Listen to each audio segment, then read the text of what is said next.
Leitura livre, leitura solta para o dia 20 de janeiro. Teodiceia. 1. Noção de Teodiceia. 1. Definição. Segundo sua etimologia, Teodiceia significa justificação de Deus. Esta denominação foi a princípio reservada às obras destinadas a defender a providência contra as dificuldades suscitadas pelo problema do mal. Mais tarde, Teodiceia tornou-se sinônimo de teologia natural, aplicando-se ao estudo de Deus pela razão. A Teodiceia representa, portanto, uma ciência racional, porque se baseia nos recursos naturais da inteligência humana. Distingue-se da teologia que estuda Deus à luz dos dados da revelação. 2. Método. Devido ao caráter transcendente do seu objeto, a Teodiceia não é uma ciência experimental, como a física ou a química. Não representa também uma ciência abstrata e a priori, como a geometria, pois seu objeto não é uma simples abstração, e sim a mais real e concreta das realidades. Sendo Deus absoluto e real, infinito e concreto, e só podendo ser apreendido pelos seus efeitos, a melhor maneira de estudá-lo é partir da observação dos fatos para daí subir por meio da razão até o infinito e o absoluto. 3. Divisão. A ideia de Deus compreende 3 noções. Essência absoluta, aqui ele vai falar de cada uma. Compreende as 3 noções: essência absoluta, existência perfeita, causalidade universal. Em essência absoluta, Deus existe por si, independente de toda causa. Existência perfeita, Deus abrange em sua natureza a plenitude do ser e da perfeição. Causalidade universal, Deus é a razão de ser e a causa primeira de tudo que existe. Interessa, por conseguinte, a teodiética conhecer a natureza, os atributos e as relações de Deus com o universo. Engraçado isso, né? De Deus com o universo. Porque se ele é o tudo, ele já é o universo. Então, vamos vendo como é que vai se desenvolvendo até na própria forma de colocação do descritivo, né? Então, a teodiética conhece a natureza, os atributos e as relações de Deus com o universo. Daí divide-se o seu estudo em 3 partes fundamentais. A. Existência de Deus. B. Natureza e atributo de Deus. E C. Relações de Deus com o mundo. 2. A gente falou primeiro noções de teodiética em 1. Agora 2. Existência de Deus. 4. Demonstração da existência de Deus. Antes de abordar o assunto das provas da existência de Deus, convém verificar se essas provas são necessárias e possíveis. Os ontologistas, por exemplo, afirmam que é uma tarefa inútil demonstrar a existência de Deus, enquanto que os fideístas e agnósticos negam a possibilidade dessa demonstração. Comecemos por examinar esses 2 pontos de vista. 5.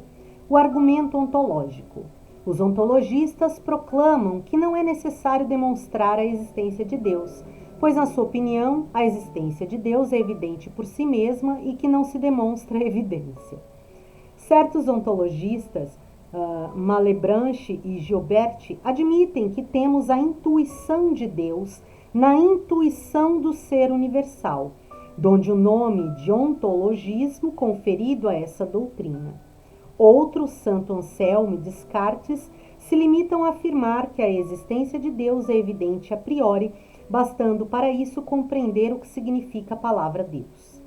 Com efeito, dizem eles, a palavra Deus quer dizer o ser que tem todas as perfeições. Ora, a existência é uma perfeição, logo Deus existe. Não se pode, portanto, conceber Deus sem aprender ao mesmo tempo a sua existência. O argumento ontológico é falso. A intuição do ser universal ou inteligível não representa a intuição de Deus ou do ser infinitamente perfeito, mas apenas a intuição do ser indeterminado. Por outro lado, não é evidente para todos, mesmo entre os deístas, que Deus seja um ser absolutamente perfeito. Muitos filósofos têm confundido Deus com o mundo, e certos povos têm emprestado uma natureza divina aos astros, aos animais e etc. Além disso, O argumento ontológico constitui um verdadeiro sofisma, pois passa indevidamente da ordem lógica para a ordem real. É claro que não se pode conceber um ser perfeito sem o conceber como existente, ordem lógica. Mas isso não prova que esse ser perfeito exista realmente, ordem real. Sendo assim, torna-se necessária a demonstração da existência de Deus.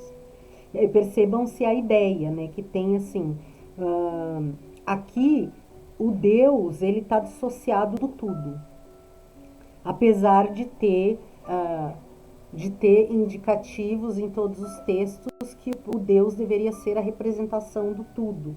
Então, no caso, a ideia de Deus tem um fragmento dentro do tudo. De alguma forma a gente pode ver assim essas observações, né? Tem essa ideia de um ser projetado a partir da visão humana, né? De alguma ideia humana. 6. O argumento fideísta e agnósticos. Os fideístas admitem que a existência de Deus é um problema que ultrapassa os recursos da razão humana, só podendo, por isso, ser resolvido pela fé. Os agnósticos negam a razão e a fé o poder de provar a existência de Deus. Na sua opinião, nosso conhecimento não vai além da experiência sensível.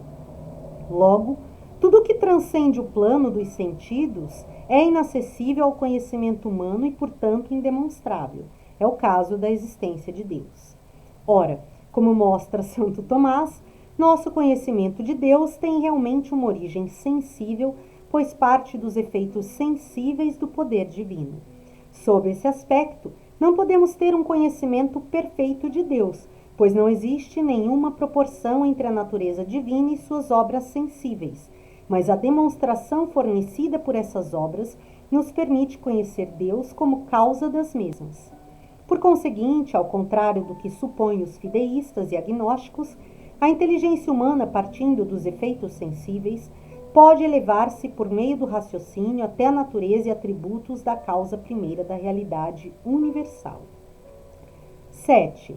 Provas da existência de Deus.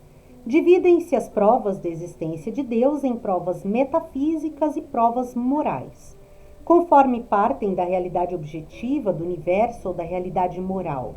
Na verdade, porém, toda prova de Deus é metafísica, uma vez que a existência de Deus não é objeto de apreensão intuitiva e só pode ser demonstrada à luz de princípios metafísicos. Provas metafísicas. Sobre metafísica, atualizar-se nos conceitos. Provas metafísicas. 1. A existência do mundo. O mundo existe. Ora, o mundo, que é contingente, que não existe por si mesmo, que não tem em si próprio a razão suficiente de sua existência, que não poderia ter se originado do nada ou do acaso, só pode existir pela ação de um Criador incriado, eterno e necessário, que é Deus. 2. A existência do movimento. O movimento existe no mundo. Ora, o movimento não é essencial, mas acidental à matéria. A existência do movimento precisa para sua explicação de um primeiro motor móvel, princípio necessário e imutável de todo o movimento. O dinamismo incessante do universo supõe um impulso inicial que só poderia ter sido dado por Deus. 3. A existência da vida.